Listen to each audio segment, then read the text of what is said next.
जय श्री राधे। सभी हरि भक्तों को मेरा जय श्री राधे। श्रीमन नारायण, जय गौ माता। श्रीमद् भगवद गीता का अध्याय 7 और श्लोक संख्या 4 का भी हम पाठ करेंगे। इन 2 श्लोकों में भगवान की 2 शक्तियों के बारे में बताया है, पराशक्ति और अपराशक्ति। पहले हम अपराशक्ति को जानेंगे। भूमिरापो नलो वायु खम मनो बुद्धिरेव च अहंकार इति यम में भिन्ना प्रकृतिरष्टधा।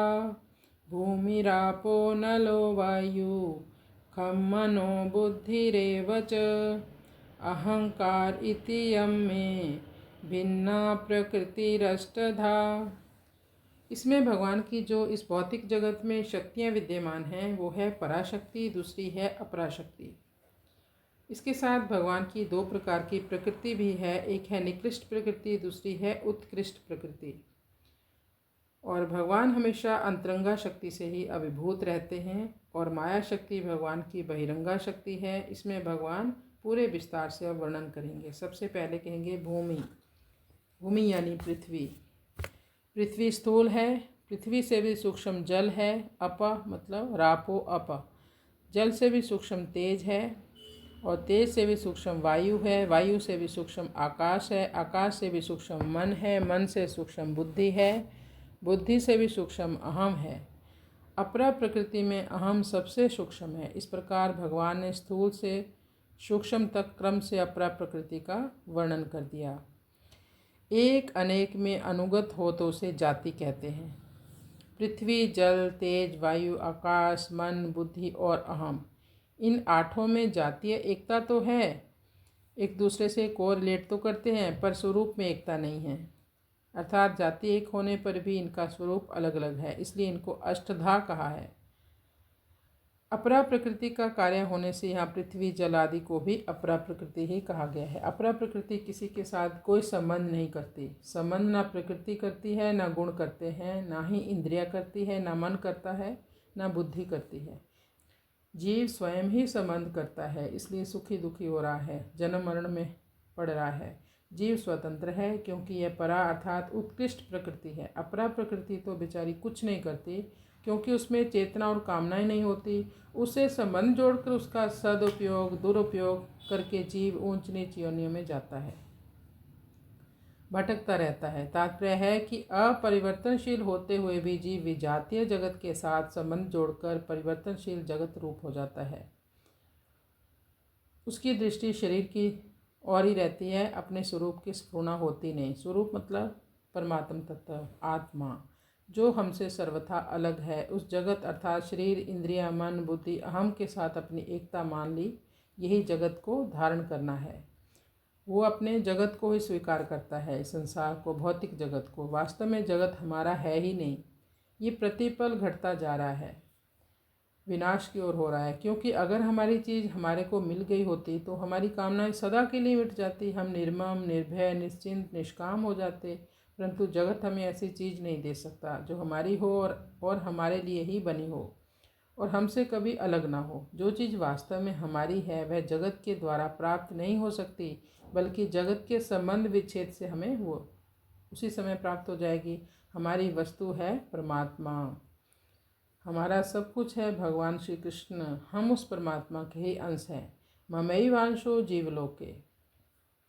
कर्मयोग की दृष्टि से यह है, जगत से मिली हुई वस्तुओं, शरीर आदि को जगत की ही सेवा में लगा दें और बदले में उसमें कुछ भी आशा ना रखें, यानी फल की इच्छा ना रखें, उससे कोई संबंध ना जोड़ें, ना किसी क्रिया के साथ कोई संबंध जोड़े, ना पदार्थ के साथ। सेवा करने की अपेक्षा भी किसी को दुख ना देना, ये सबसे श्रेष्ठ सेवा है।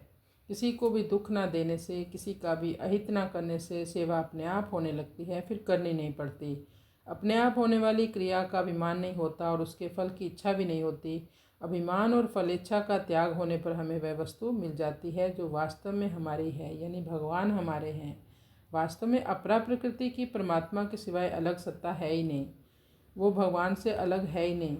नासतो विद्यते भावा, उसको विशेष सत्ता जीव ने स्वयं दी है। जैसे रुपयों की अपनी कोई महत्व नहीं है, कोई महत्ता नहीं है, हम ही लोभ के कारण उसको महत्व देते हैं। हम जिसको ज़्यादा महत्व देते हैं उसी में हमारा आकर्षण हो जाता है। महत्ता तब देते हैं जब दोषों को उसके स्वीकार कर लेते हैं। लोभ रूप के कारण हम धन में आकर्षित हो जाते हैं। मोह रूप दोष के कारण ही हम कुटुंब, परिवार, अपने रिश्तेदारों में आकर्षण कर लेते हैं। परंतु दोषों के साथ तादात्म्य होने के कारण दोष दोष रूप से नहीं दिखते और हमें इस बात का पता नहीं लगता कि हम ही उनको अपरा प्रकृति को सत्ता और महत्व दे रहे हैं। तादात्म्य मिटने पर दोष तो रहते नहीं और गुण दिखते नहीं। अनंत ब्रह्मांडों में 3 लोक, 14 भुवन, जड़ चेतन, स्थावर जंगम, जलचर, थलचर, नवचर, जरायुज, अंडज, स्वेदज, उद्भिज, सात्विक, राजस, तामस, मनुष्य, देवता, पितर, गंधर्व, पशु, पक्षी, कीट, पतंगा, भूत, पिशाच, ब्रह्म, राक्षस आदि जो कुछ भी देखने, सुनने, पढ़ने और कल्पना करने में आते हैं, उस सब में परा और अपरा इन 2 प्रकृतियों के सिवाय कुछ भी नहीं है।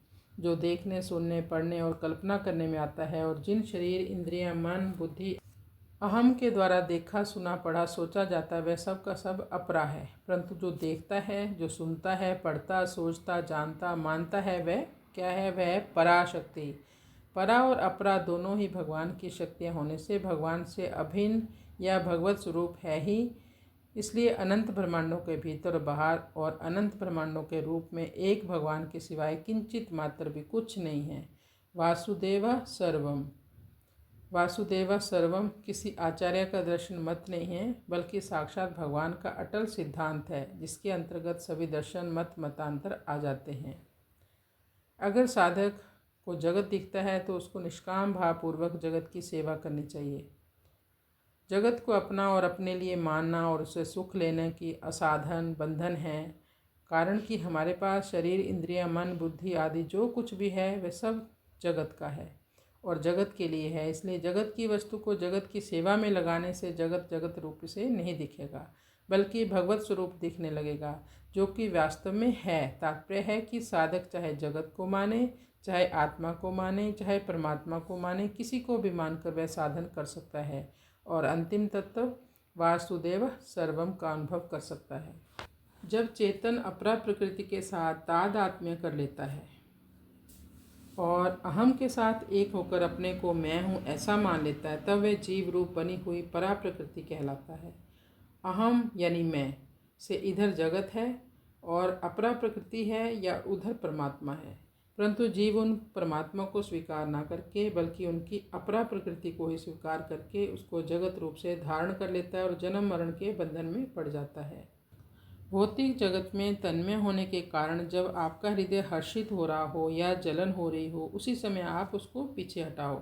नहीं, ये मेरा विषय नहीं है, अंदर से ही आप अपने आप को समझाओ, अंतःकरण मुझे धोखा दे रहा है। ऐसे ही बार बार द्वंद्वों पर जब आप अंकुश लगाते रहेंगे तो धीरे धीरे द्वंद्व पैदा ही नहीं होंगे। और ये सब भगवान के वचन हैं, मान लो नहीं तो पछताओगे। ये दुखालय है, दुख का घर है। यहाँ सुख केवल भगवान के चरणार बिंदों में ही है।